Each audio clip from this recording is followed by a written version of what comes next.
party.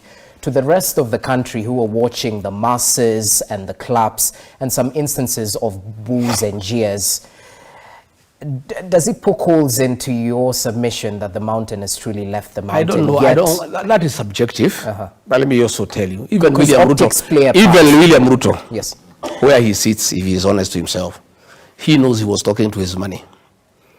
He was talking to his money, and a man can do what he wants with his money. He could have put the money in a big heap in State House and talk to it, or decide to take it to the people, give them, and put them together and talk to them. That is his decision. Okay. And he can come to the mountain. The meetings will be as big as he wants, depending on how much he wants to invest.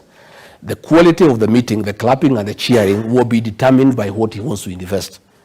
We are business people in the mountain. We are commercial people. Our relationship with the president going forward is transactional, is commercial. And it is him to determine that relationship for now. How does he want to relate with the people of the mountain? There is only one thing that is not transactional in the mountain.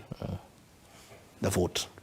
That is never sold. Okay. But clapping, attending your meeting, saying sawa sawa, that one is, those are services that are freely available to anybody. Well and good. As we finalize this chaos that erupted at a church service in Mwiki just yesterday, where you were in attendance, we saw a group of